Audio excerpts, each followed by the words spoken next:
জন্য রমজানটাকে কাটানোর মতো কাটাবো, স্মরণীয় রমজান। কি যুবক পারবা চোখ বন্ধ করে?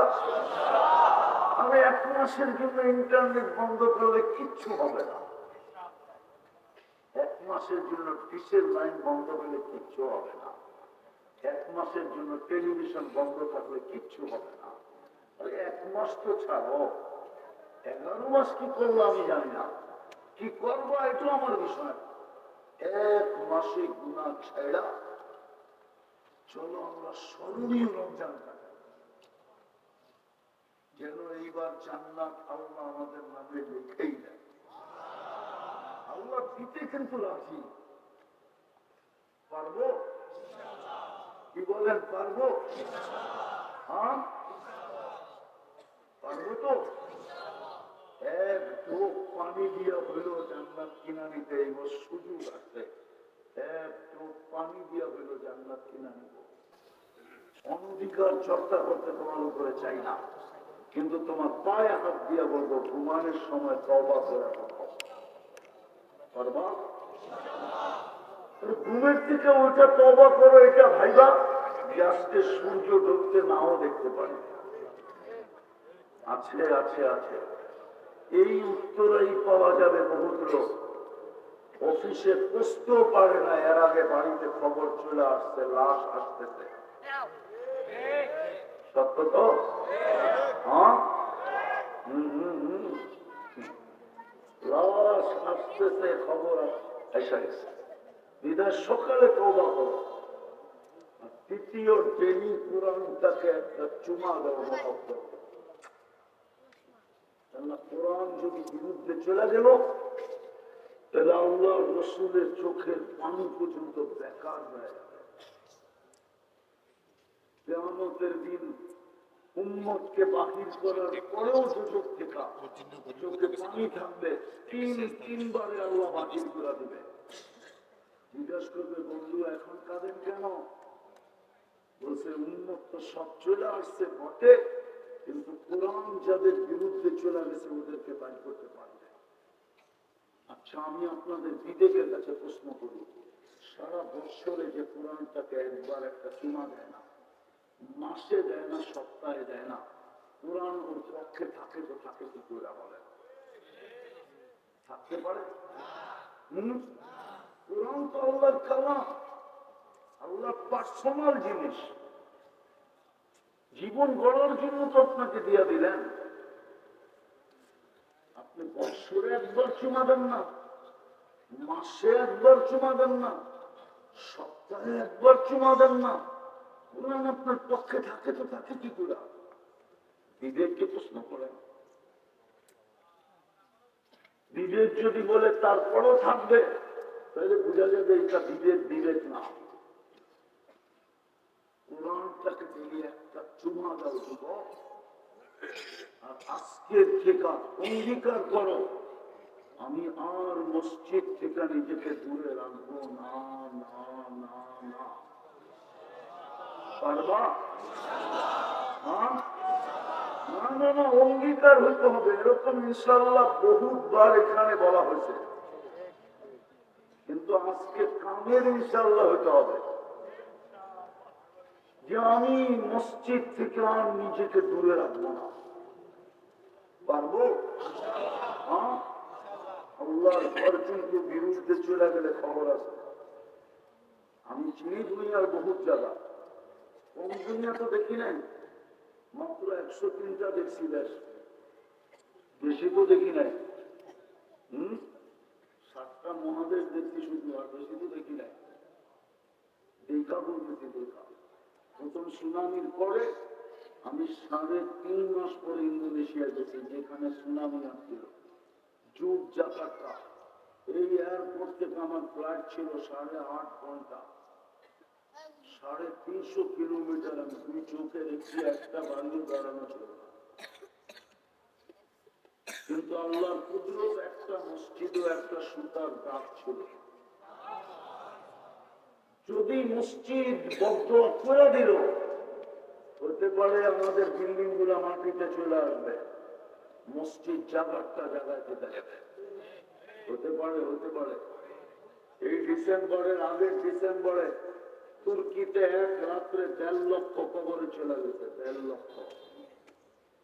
মাত্রা অতটুকুই ছিল যেটা 2013-তে 31st নাইটের পরের দিন 5টা 5 মিনিটে আমাদের ঢাকায় আসছিল 7.8।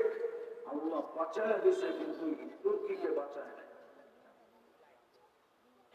বুঝতে পারে পায়ে হাত দিয়ে বলি আন্না বহুত হয়ে গেছে। 3 দিন আগেও কিন্তু ঢাকা শহরে ঝটকা আসছিল, ফেসবুকে দেখছেন কি? যে আল্লাহ হালকা দিতে পারে ওই আল্লাহ কঠিন দিতে পারে। হাদিস শোনানো জমিন ডেলি বলে আল্লাহ অনুমতি দেন না।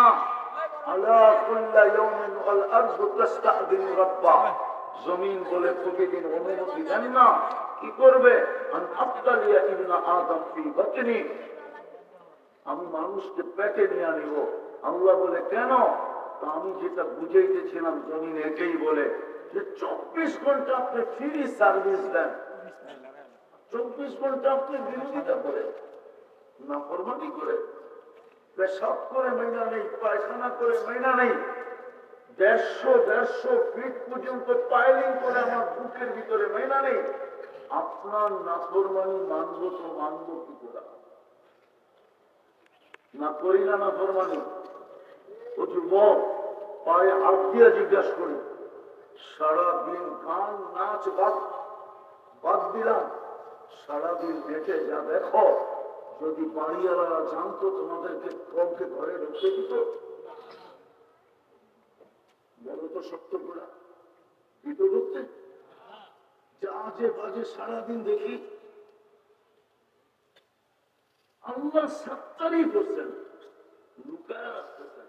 এই জন্যই তো বলছে তোর গুণা করতে ভালো লাগে, আমার লুকাইতে ভালো লাগে। তুই গুনার মজা পাস, আমি লুকাইতে মজা পাই। তোর গুণা অভ্যাস, আমার লুকানো অভ্যাস। তারপরে চিৎকার দিছে আস্তুরুকা ওয়ালাউ তাখশানি। আমি লুকাইতে থাকি যদিও তুই ভয় পাস না। খুলে দিলে কি করতাম? মসজিদ যদি বিরুদ্ধে চলে যায়, আল্লাহর ঘর, আসেন কালকে থেকে তো রমজান শুরু হবে, আসেন অঙ্গীকার করি আর মসজিদ থেকে দূরে থাকবো। পাক্কা? আল্লাহ কবুল করো। রমজান শুরু হবে। যুবক তোমাদের পায়ে হাত দিয়ে বলি, 11 মাস কি করলো আমার বিষয় না। সামনের 11 মাস কি করবে এটা আমার বিষয় না। তোমাদের পায়ে হাত দিয়ে অনুরোধ করি, একটা মাস আল্লাহকে দেওয়া যাবে। একটা মাস রমজান আল্লাহর মাস। আল্লাহ আমাদের কাছ থেকে চাইছেন, যদি না চাইতেন তো এই কথা বলতেন না।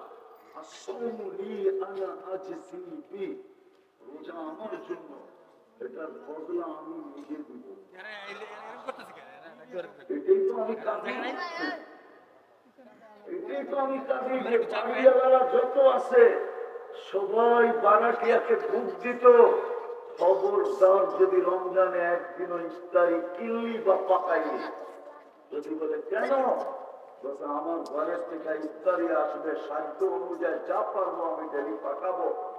কেননা এক ডোব পানি দিয়ে যখন জাহান্নাম থেকে মুক্তি পাওয়া যায়, আমি তোকে রোজার ইফতারি করাবো, আমি জাহান্নাম থেকে মুক্তি পেতে চাই। তাহলে কোন বাড়িওয়ালা বারাটিয়াতে ইফতারি পাকাইতে দিত?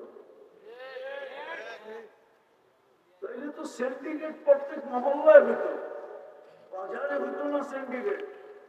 আজকে তো আমার বাজারে সিন্ডিকেট, খেজুরের বাজারে সিন্ডিকেট ভিন্ন, ছোলার বাজারে সিন্ডিকেট ভিন্ন, ডাবলির বাজারে সিন্ডিকেট ভিন্ন, তেলের বাজারে সিন্ডিকেট ভিন্ন, তারপরে কি চিনির বাজারে সিন্ডিকেট ভিন্ন। রোজা আসতে দেরি, সিন্ডিকেট হতে দেরি হয় না। সিন্ডিকেট তো মহল্লায় মহল্লায় হতো। বড় লোকরা মিলা বলতো, ভাই 10 জন মিলাই মহল্লা বুক, ইফতারি আমরা পাঠাবো। কেন? আমাদের জাহান্নাম থেকে মুক্তি প্রয়োজন।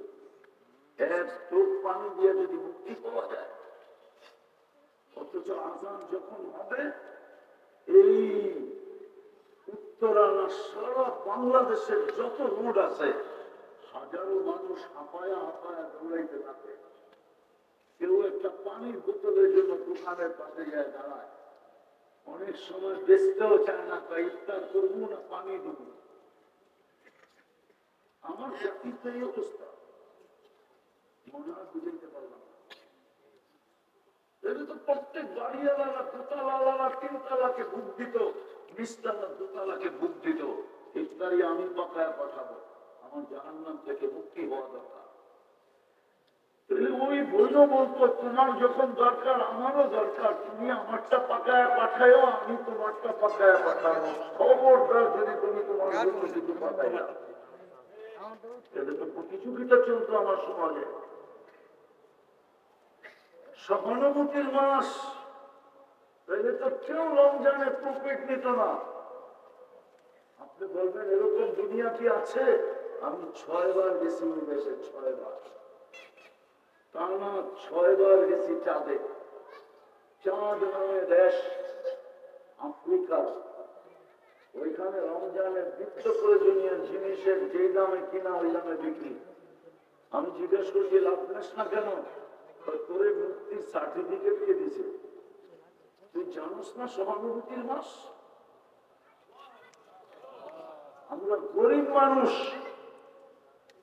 জান্নাত পাবো কি পাবো না জানি না। রমজান মেসে সহানুভূতির মাধ্যমে আমরা জান্নাত কিনা নিতে চেয়েছি।